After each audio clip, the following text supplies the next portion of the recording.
সমাজ যদি জঙ্গল হয়ে যায় তার মানে এই নয় যে আপনাকে পশু হয়ে যেতে হবে।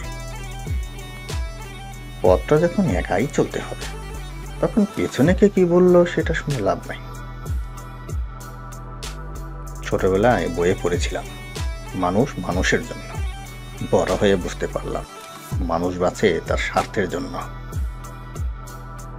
শেষবারের মতো আরেকবার চেষ্টা করে দেখি।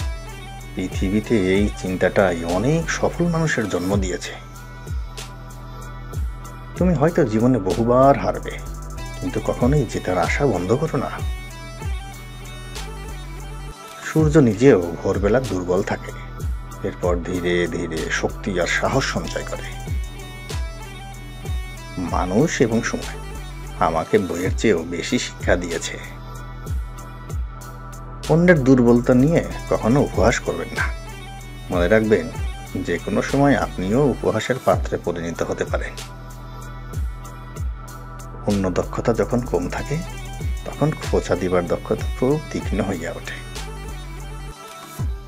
যোগ্যতা হলো নদীর মতো, এটি যত গভীর হয় তত কম শব্দ করে। জীবনে সমস্যার প্রয়োজন আছে, সমস্যা আছে বলেই সাফল্যের এত স্বাদ। হার মেনে নেওয়ার নাম জীবন নয়, বাস্তবতার সাথে লড়াই করে বেঁচে থাকার নাম জীবন। সবকিছু ভাগ্যের উপর ছেড়ে দিতে নেই, কখনো কখনো প্রচেষ্টা দিয়ে অর্জন করে নিতে হয়। অভিজ্ঞতা সিংহকে নীরব থাকতে শিখিয়েছে, কারণ গর্জন করে কখনো স্বীকার করা যায় না। কখনো কাউকে তার বর্তমান পরিস্থিতি দেখে অবহেলা করবে না। মনে রেখো, সময়ের চাকা অনবরত ঘুরতে থাকে।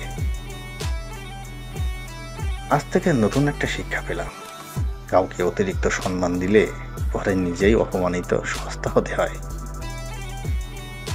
নিজেকে চাঁদ নয়, সূর্য নয়, একটা আস্ত আকাশ বানাও, যেখান থেকে মেঘ ফেটে বৃষ্টি হবে তবুও আকাশ ভেঙে পড়বে না। দক্ষতা তৈরি হয় অভিজ্ঞতা থেকে, আর অভিজ্ঞতা আসে ব্যর্থতা থেকে। তাই ব্যর্থতা খারাপ কিছু নয়, এটা সাফল্যের প্রথম ধাপ। সমস্যা তোমাকে থামিয়ে দেওয়ার জন্য আসে না, সে আসে তুমি যাতে নতুন পথ খুঁজে পাও। সবচেয়ে শক্তিশালী দুই যোদ্ধা হলো ধৈর্য এবং সময়।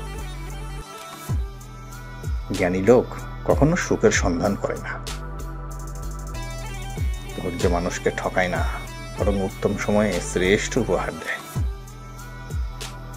সৎ হওয়া মানে দুনিয়ার হাজার মানুষের ভিড়ে বাছাইকৃত একজন হওয়া।